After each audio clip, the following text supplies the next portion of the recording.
All right, welcome everybody to today's episode of the Seven Figures Club podcast. Today, we have a remarkable guest with us. We have Kathy FETTKE.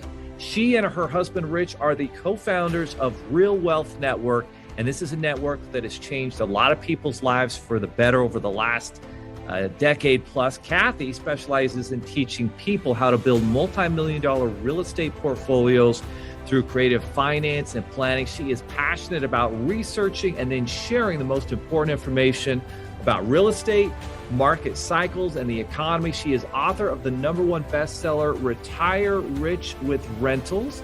And Kathy's also a frequent guest expert on such media as CNN, CNBC, Fox News, NPR, and CBS Market Watch. Kathy, we're excited to have you on the show. There are over 32 million businesses in the U.S., and over 90% of them will never break seven figures in annual sales. So how do we as entrepreneurs or aspiring entrepreneurs break into that seven figures club?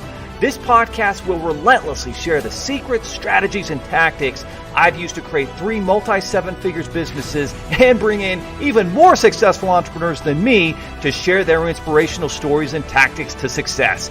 You can create your dream business and life right now. So buckle up and let's go. Thank you so much.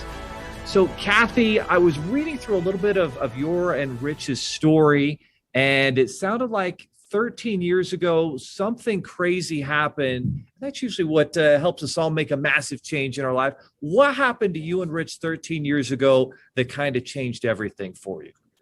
Yeah, I mean, we were really living the dream. He had just come out with this book called Extreme Success. We had 2 little kids. We bought our first house. It's actually been 17 years now, so I got to update my bio there. But he was on a book tour for his new book and noticed a freckle. He's a redhead with a lot of freckles, so I don't know how he noticed this particular one, but he went and got it checked. It turned out to be melanoma. They did more research and they did all these tests and thought it had spread to his liver. And the doctor literally said to him, if this is true, then you've got a few months to live.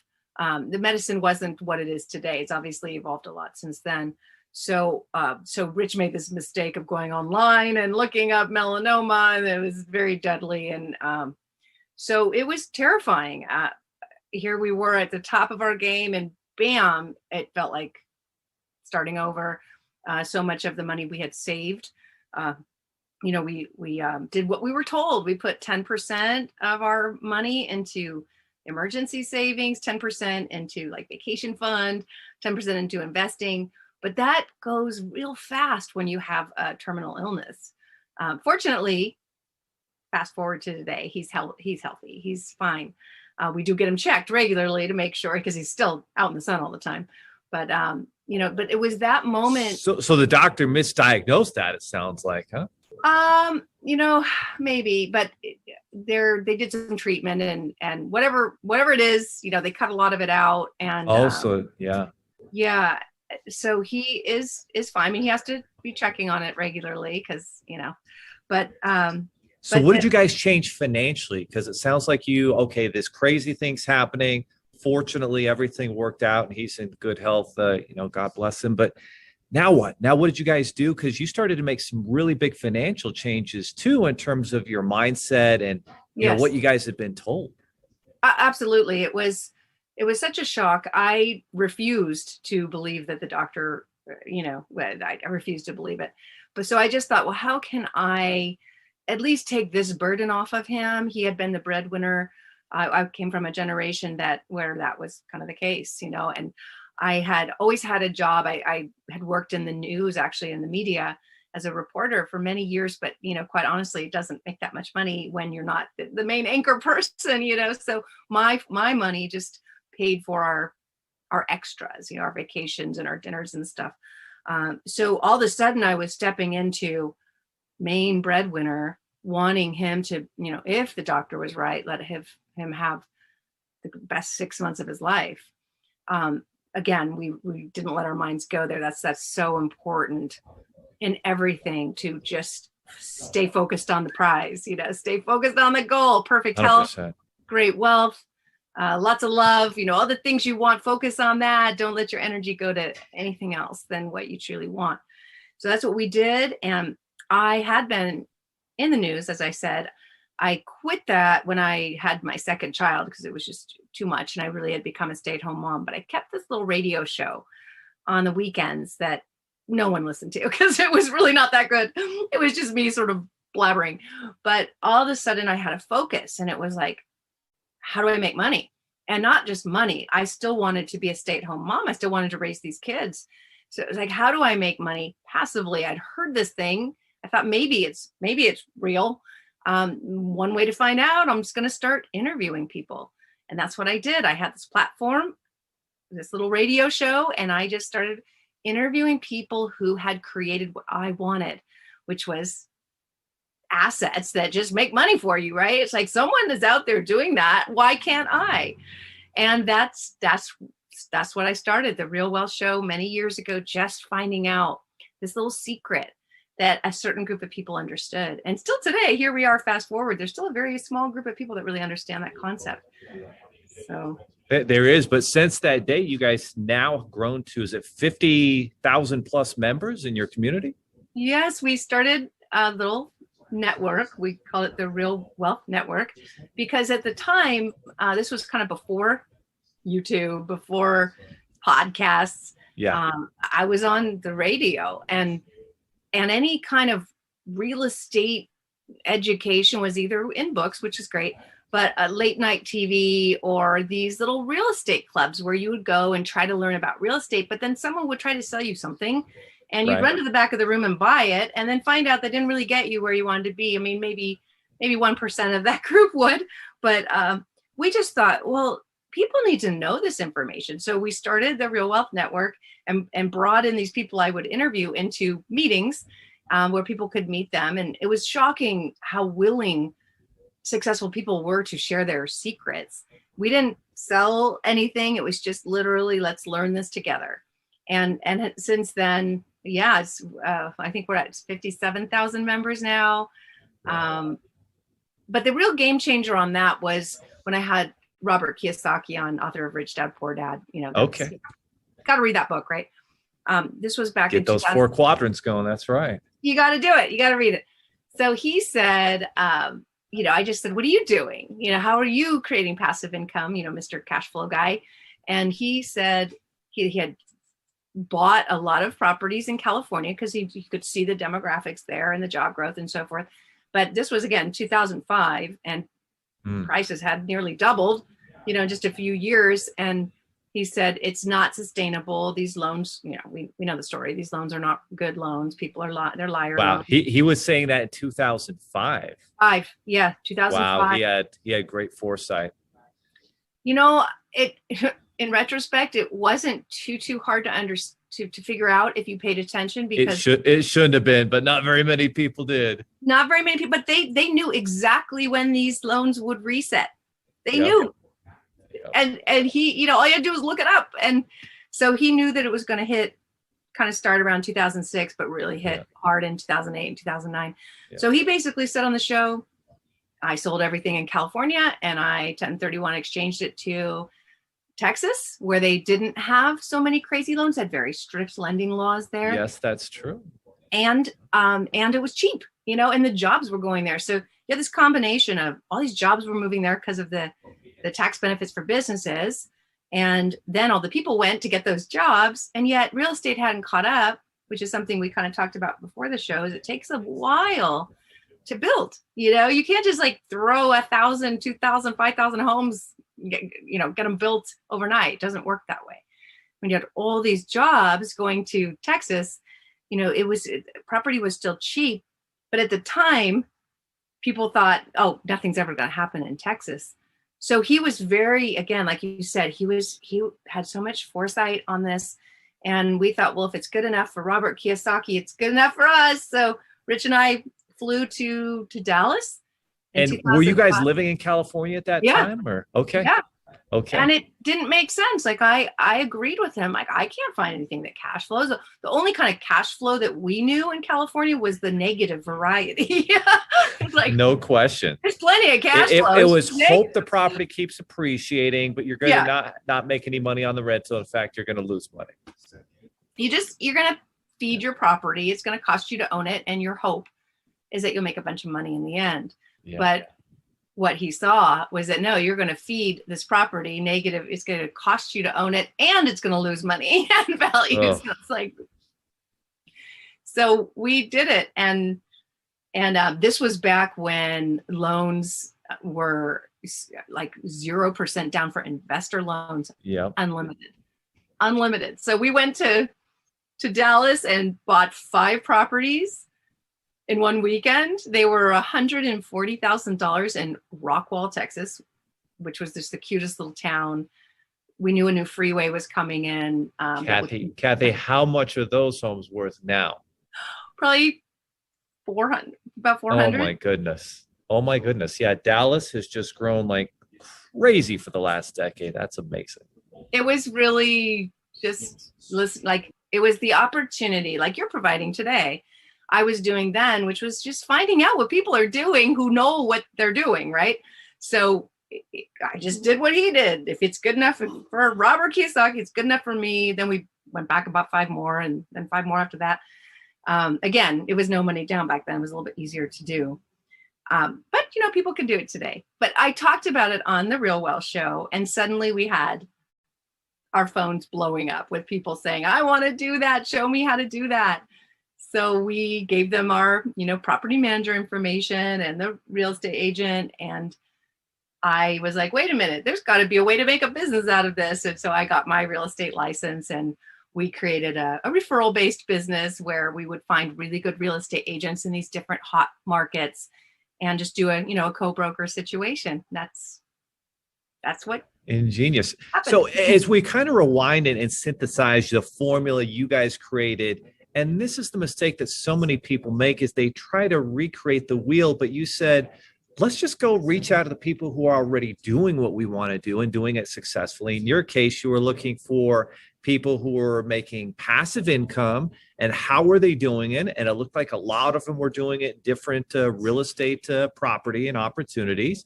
And then you got involved with Rich Dad, Poor Dad, Robert Kiyosaki. You ask him what he's doing. And then you just follow what the smart money is doing and look at the results that you've created. And now you've created this entire network. And that's a big lesson that I think everybody listening and trying to learn is follow the people who have already, created the path that you want to, and you can do it. And now you've been doing that for your 57,000 members. And so you guys started out with 15 rental properties, and they were all single family homes. Is that right? Yeah. Mostly, I mean, a few duplexes in there. And, okay. And then we took the house that we owned. This is kind of how it all started, kind of going back to that horrible moment where somebody tells you your husband's going to die. No one should ever say that, by the way. No one should ever tell you when you're going to die. Oh yeah, they don't. But anyway, Rich was like, nope, I'm not going to believe that. And that was the wiser choice. Anyway, at the time we were like, well, how do we make money? And, because he wasn't going to work 10 hours, 12 hours a day like he had been. He was like, no, I'll do that. Yeah. You enjoy your life. So one of the ways that we did is we took this house we bought, which we totally overbought. We had a $4,000 a month mortgage payment back then. It was a lot. And it was like, we did the typical American thing. We went way bigger than we should have, but it was so big. It was great because then we just kind of carved it up. We turned the in-law suite into a unit, and we rented that out. We turned the office. It had this separate office. We put a little bathroom and a little tiny kitchenette in there, rented that out. And then our master bedroom had a separate entrance and a huge walk-in closet. So we put a little kitchenette in there, and we turned that. So we turned the whole thing into a fourplex. Wow. We went and put our master bedroom in the playroom, and we had so much money coming in from those 3 rentals that we lived there for free. But we got the main part of the house, which was really the nicest part of the house. And so it was just a way to experience what passive income feels like. Like, we provided something to these people, a nice place to live, and it's covering our mortgage. This is amazing. What a concept. Well, let's do more of that. That is amazing. And so then was the strategy, did it evolve? Was it buy and hold and earn the cash flow and write off the depreciation and the mortgage interest? Or was there a next step where you got to a point where, all right, let's liquidate some of these and go to step two? What was the next step in this passive income game that you were playing? Well, as I was learning, it's like, first you got to figure out what are your expenses, can I not get out of, like, what's mandatory expenses, and what, can I cut back on? So that was first and foremost. Like, we bought this house, we got to keep this house. So, look, we can carve it up and rent out rooms and, keep, like, we made it all separate. It was like a fourplex. Nobody came into our space. But number one, we got our mortgage covered. Now, what about the other expenses? What do we do about those? And that's where you have to find ways to create money now. If you don't have a lot of money, it's hard to create passive income from real estate. So you got to be able to make money. What I just realized is I've got to create some sort of value now. And the only way I really knew how to do that was my radio show. So I thought, I'm creating all this value. I'm interviewing all these multimillionaires. They're teaching people their secrets. I want money for that. So then I started dialing for dollars, and I just got sponsors. And that covered the rest of our, the expenses that we had. And so was it a podcast, or how was your radio show getting distribution, or how did you do that? It was just a San Francisco show. And, I just would call people. I went down the list. I thought, okay, I'm focused on passive income. What sponsor could benefit? And I went down the list. I would phone book back then. And I just called every business, and it was awful. It was literally like, no, we spent our marketing money. No, nobody really wants to just hand you a check. That's important to understand. They want. Tell us about your first sale. How did you So my first sale, I heard so many no's. By the way, that you get really good the more you do it, the better you get. Yes, you do. And I got a whole lot of no's, but every time you hear a no, you hear their excuse. So you've got to overcome that excuse on the next call. So by the 100th call or whatever, I was like, okay, what's this next person going to not be able to turn down? Like, they're going to be so excited. They're going to be a full capitalized yes, and it was like, oh, I know. I pick up the phone. I call a mortgage broker because they were the ones making all the money back then, and they were on every single ad. I'm like, why can't I have my mortgage broker sponsor? So I called this one, and I said, this is Kathy FETTKE. I'm the host of the Real Wealth Show, and I'd like to know if you'd like me to make you a star. He's like, yeah. Like, great. I am going to feature you, not just as a sponsor, but as a co-host. We're going to do amazing segments on why people should get mortgages to build wealth. He's like, oh my gosh, that's what I do. And he's like, come meet me. So I went to meet him, and I said, tell me about your clients. What are they, how are they building wealth? And he's like, well, some are flipping, and some are buying houses and renovating them, living them for 2 years and selling them and getting all the gain tax free. He's explaining all these things. And I'm like, your clients are fascinating. Let's just interview them. And here's how much that's going to cost. And he wrote the check that day. And that was so that was your mortgage broker then? It was just some guy I found in the phone book, but then. So you're just basically cold calling. You just closed on a cold call, but you created value because you had a platform. And that's something one of my mentors, Russell Brunson, always talks about, is when you build that platform, now all of a sudden, if you stick to that platform for a year, magic happens. And that's what you did. But I love how you were cold calling. And how many no's do you think you had to get before you got to that yes? I mean, it was, when you. How many days? When you're desperate, you do desperate things. I would say for days. But each I love that story. How many people gave up after an hour? How many people gave up for sure after a day? But you kept going. I was literally taking that's what makes your story so great. I was taking my kids to garage sales to buy them clothes, and I was budgeting $2 a day meals. Like, it was desperation. It really was like, I'm going to make this happen. I know I hear these people on the radio. I know they have an advertising budget. Why aren't they advertising with me? And then when I finally got this guy, I was like, okay, I'm going to make him a raving customer. And we interviewed his most successful clients, explained exactly how they were using these mortgages to, like I said, to flip homes, to to buy and hold, to burn out, like all the things that there weren't names for them back then. But one by one, we'd interview them. So guess what? Our phones were ringing off the hook. He got more business than he could handle. He's like, this is incredible. Why don't you get your license and take some of these, become a mortgage broker, work for me and take some of these loans. So I did. I got my license like the next month. I crammed for it, got it. And I was overnight one of the busiest mortgage brokers because of all this sort of lead flow we got. And so that was in Northern California. And then how long did you do that before you made the move to Texas? Well, I always was living in California. My very first loan, I mean, you're talking about, like, my very first loan was somebody who heard me on the radio, came in. He said, I want to do what you did. I want to refi my $1 million home. And it was like, back then, it was like, okay, here, fill this out. Okay, great. I'll turn it in. I made $10,000 because it was 1%. Yeah. I made $10,000. I could have charged 3 points and made 30,000, but I wanted to give him a good rate and have a raving client. So $10,000, I was happy.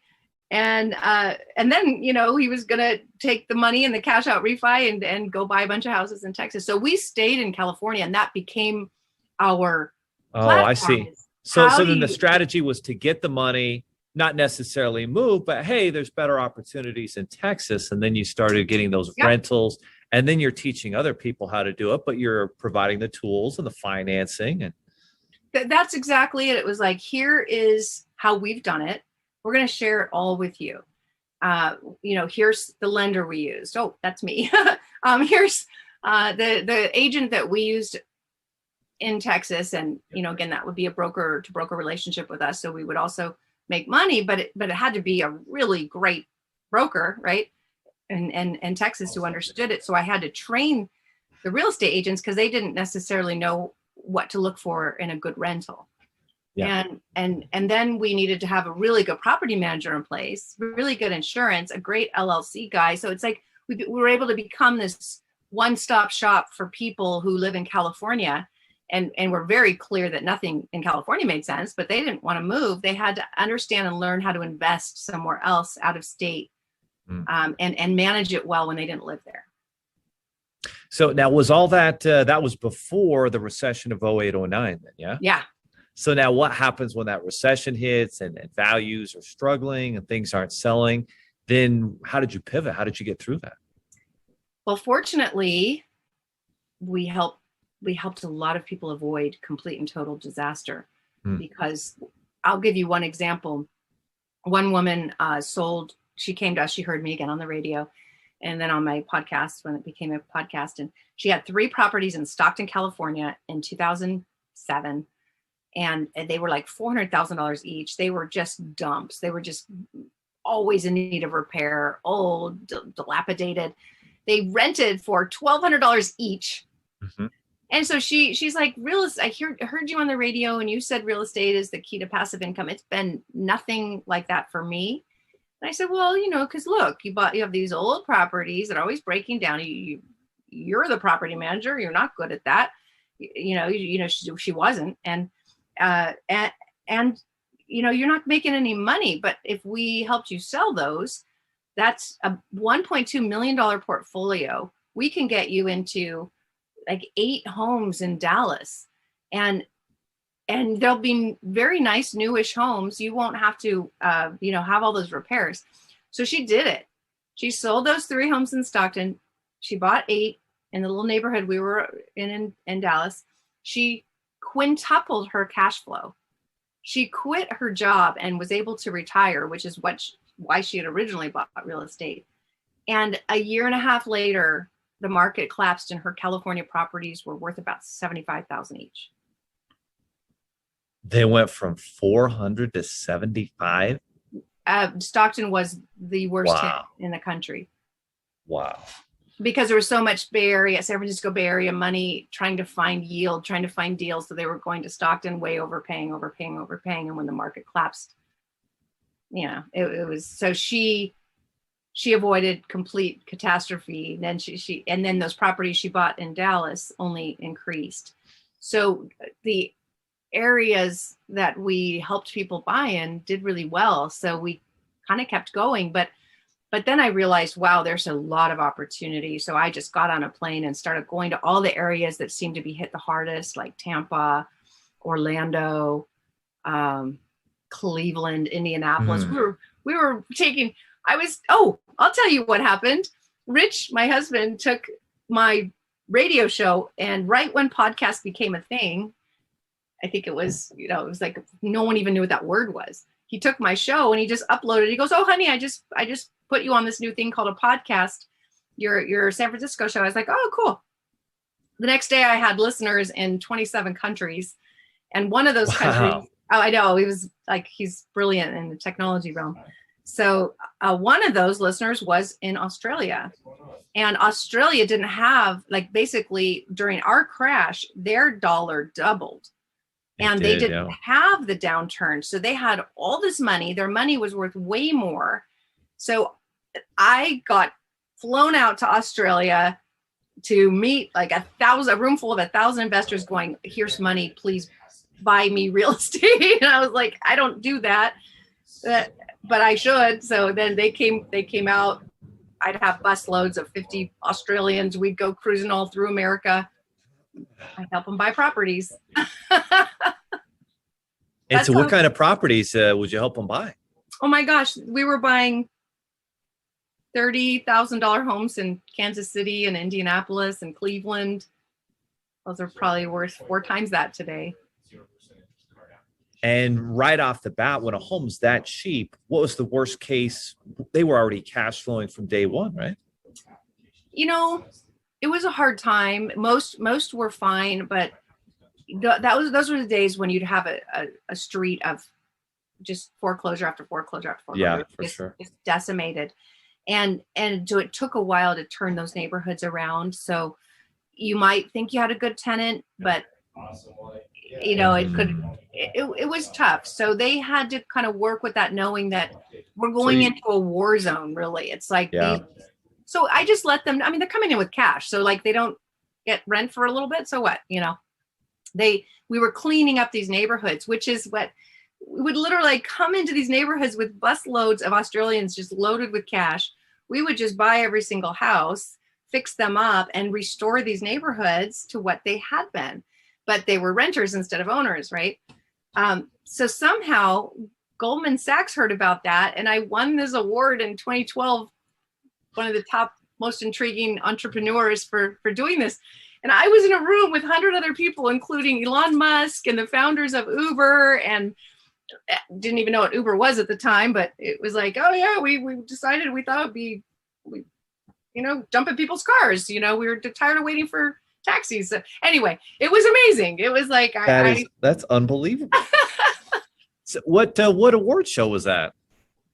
It was just Goldman Sachs just was. Oh, it was Goldman Sachs. Okay. Yeah. I got a letter from Elon Musk, from Lloyd Blankfein, the CEO of Goldman Sachs. Yeah. And I was supposed to go to this 3-day all expenses paid awards thing. And I was like, there's something to this. Can't be the story. And I threw it away. My daughter, who was interning for me at the time, she was in business school, pulls it out of the garbage. She goes, "Mom, this is signed by Lloyd Blankfein. Just at least call him back." You know, I'm like, "Oh, I'm sure it's a scam."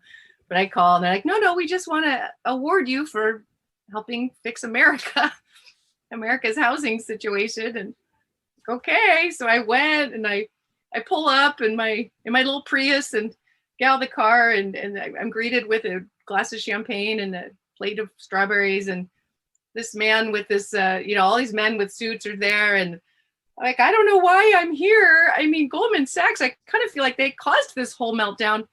And then the name tag flips and it's Lloyd, oh, hi, yeah. And he goes, well, yeah, maybe. Anyway. Yeah, we might have been partly to blame, but we're helping. We're part of the solution now. part of the solution. Yeah. That's unbelievable. So that's like in 2012, and then how long did you keep on, going out there and helping these Australian folks just buy single families in America? Well, as America recovered, so did our dollar. So it became kind of less interesting to the Australians, but more interesting to Americans who are now seeing prices, seeing us recover. But it was right around then also that we discovered syndications. It was kind of before people were doing that. I didn't even know what it was. And so for our audience listening and unsure of what syndication means, what does syndication mean in the real estate world? It is when a group of investors come together and invest in something much bigger with a manager who is basically the operator of that deal. So let's say you want to be passive, you don't want to go fix houses, you might invest in somebody who does, and you split the profit or whatever. So a developer listened to the show again, that show did change. Once again, the platform paying dividends. The platform, it grew faster than me.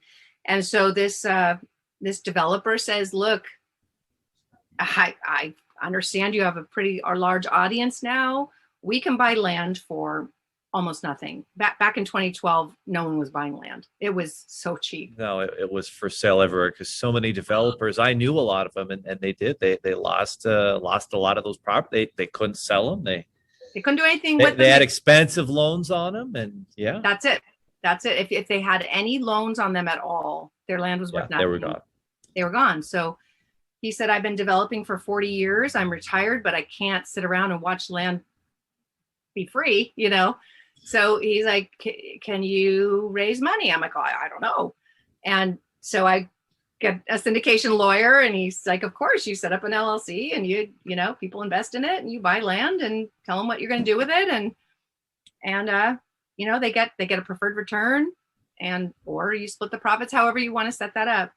So we just raised millions of dollars and bought. Let's see. One of the things he first came to us with was, one of the first things he came to us with was 4,200 lots in Tampa that had been $160 million in 2006 in escrow. It fell out, market collapsed. We bought it for 10 cents on the dollar, so 16 million.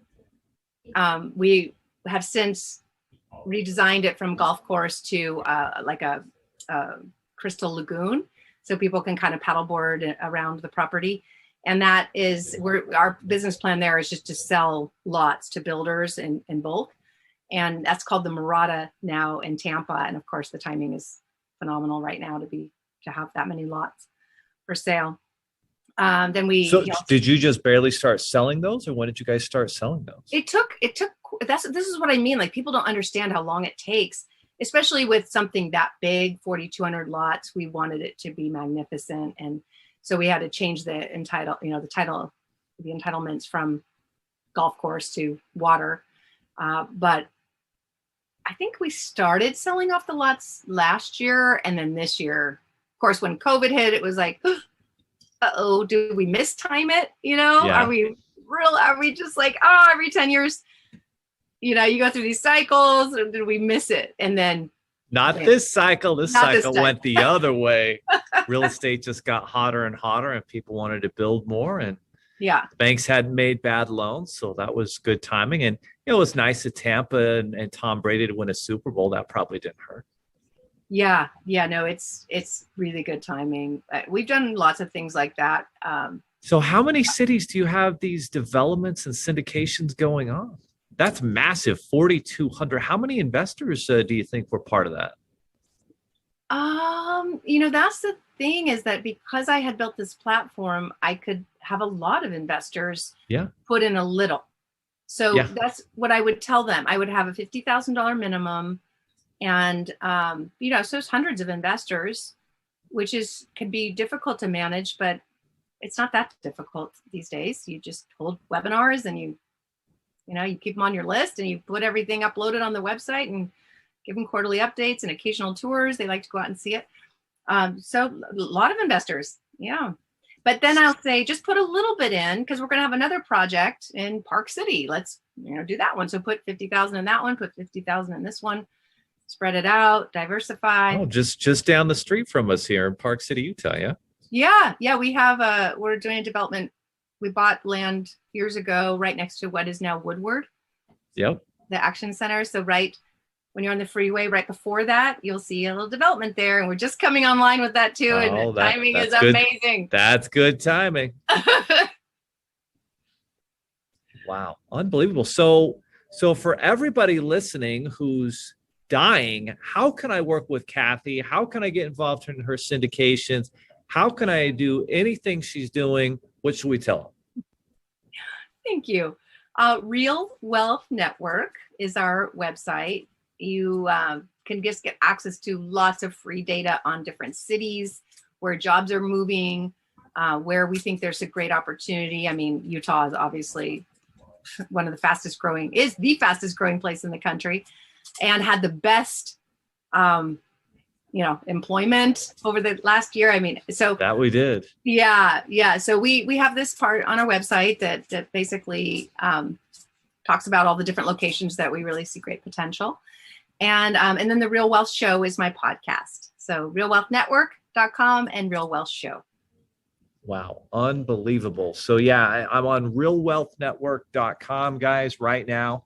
If you're listening to this, write that down, pull it up on your phone or your computer, realwealthnetwork.com. She's got single family rentals in all of the hottest areas in the country listed there. She has group investments, syndications, land entitlement projects, land development projects, and investor resources, which is very important in terms of, everything.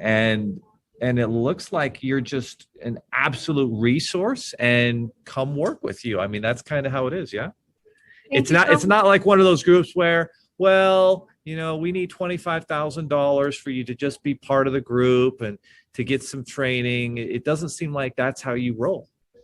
No, and not that we have anything against companies that do that. Sure. We just don't. And that's not our model.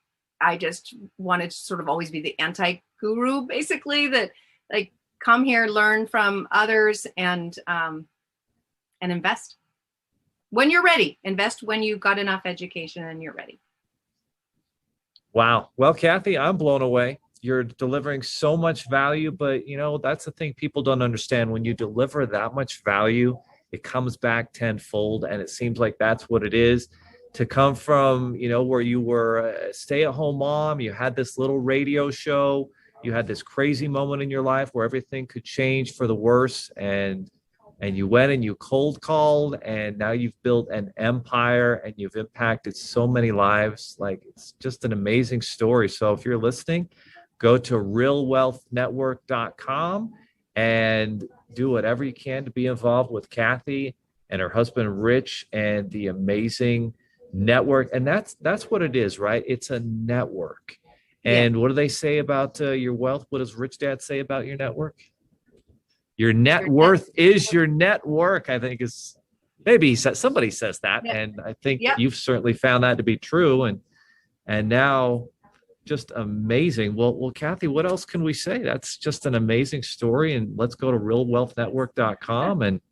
And what's the final word of advice that you would give everybody someone who's just getting started? Well, I don't want it to sound like it was easy and like I didn't make mistakes, because I probably made every possible mistake anyone could make. And I've only told you the good stuff. So I just want to let you know that people make mistakes. And, the most important thing is that you get out there. I would say you can avoid most of those mistakes by getting more education, but you can also end up not doing anything because you'll never be, so get your education and then start taking small baby steps, and know that if you have made mistakes in the past, that only makes you better, and you won't do that the next time around. Amen. And anybody can, get involved with the syndications and different things and accredited investors, all those things through your website. Is that right? Yes. Okay. All there. Okay, perfect. Well, Real Wealth Network, we've been speaking with Kathy FETTKE, co-founder and co-CEO with her husband, Rich, of the Real Wealth Network. And Kathy, so we just want to thank you for dropping all these value bombs on the audience, and everybody will learn so much. You'll probably want to listen to this episode multiple times, and you'll definitely want to listen to your podcast. Tell us the name of your podcast again. I have the Real Wealth Show where I still interview people, but I also have real estate news for investors. And that's where I give daily, like 5-minute news updates to keep everyone aware of where the market is, because it is changing constantly. For sure. Okay. Well, listen to our podcast, realwealthnetwork.com. And thank you so much for being on the show, Kathy. Thank you so much for having me. Are you looking for more seven-figure secrets, content, or even how you can launch your own recession-proof business? Then check out sevenfigures.com. That's the digit 7, FIGURES.com, where we share more videos, stories, strategies, funding solutions, entrepreneurial education, and even the secret business type that's recession-proof. Thank you for listening, and if you're finding value in our podcast, please give us a 5-star and invite others to join the club.